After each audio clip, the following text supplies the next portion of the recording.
اللہ کی طاقت اور حکمت صرف ایک جھلک قرآن کریم اور سائنس کی روشنی میں۔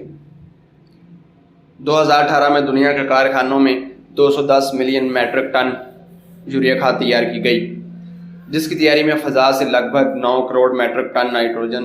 لے کر استعمال کی گئی۔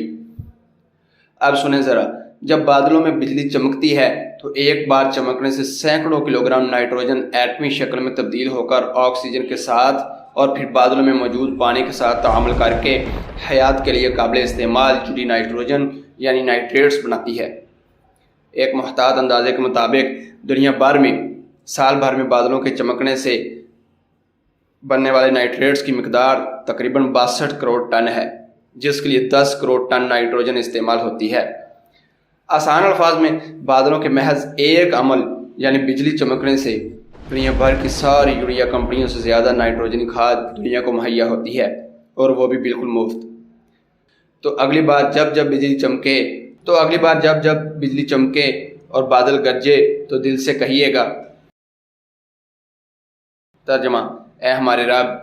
تو نے یہ سب کچھ بے حکمت اور بے ترتیب نہیں بنایا، تو پاک ہے، بس ہمیں دوزخ کے عذاب سے بچا لے۔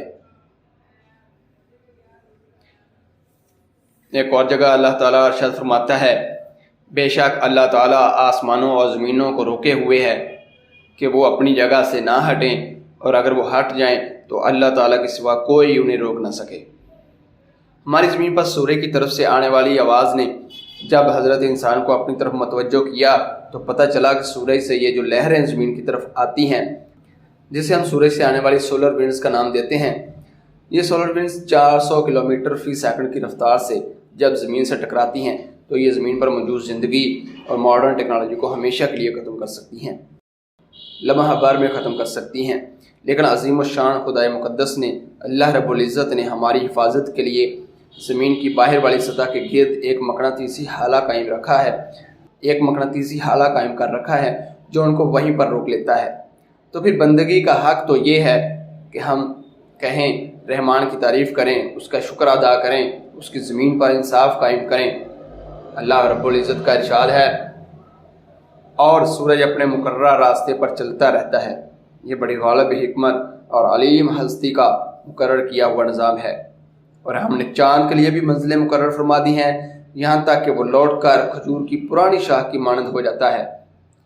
نہ سورج کی مجال ہے کہ وہ چاند کو جا پکڑے، اور نہ ہی رات دن پر سبقت لے جا سکتی ہے، اور ہر ایک اپنے اپنے مدار میں تیر رہا ہے۔ اللہ تعالیٰ دور حاضر کے تمام مسلم حکمرانوں کو یہ ہدایت اور توفیق عطا کرے کہ وہ بھی اب رقص و سرور اور خالی کھوکھلے نعروں اور دھوکہ بھرے جذبات سے باہر نکل کر اب مسلم امہ کے لیے بھی جدید تعلیمی درسگاہیں، جدید تحقیقی مراکز قائم کریں، تاکہ دور حاضر کے مسلمان بھی اپنے اجداد کی طرح ہر شعبے میں ویسے ہی آگے بڑھ سکیں اور تاریخ رقم کر سکیں۔ تاریخ بتاتی ہے، کبھی وقت تھا کہ تمام ریسرچ مسلمانوں کی ہوا کرتی تھی، اب ہمیں تمام ریسرچ غیر مسلموں سے خریدنی پڑتی ہے، بلکہ ان کی ریسرچ سے ہمیں پتہ چلتا ہے کہ یہ چیز تو ہمارے قرآن مجید میں پہلے سے ہی موجود ہے، اللہ نے ہمیں پہلے سے عطا کر رکھی ہے، ہم سمجھنے کے قابل ہی نہیں ہیں۔ اللہ تعالیٰ مسلم حکمرانوں اور مسلم امہ کو سب کو ہدایت عطا فرمائے، وہ خالی کھوکھلے نعروں یعنی جذباتی نعروں اور رقص و سرور سے باہر نکل کر اب عملی طور پر عملی میدان میں انقلاب برپا کریں، اپنے عظیم اجداد کی طرح مثال قائم کریں۔ اللہ تعالیٰ سے دعا ہے اللہ رب العزت عالم اسلام کی مدد فرمائے اور عالم اسلام کا پرچم روئے زمین پر لہرائے، آمین یا رب العالمین۔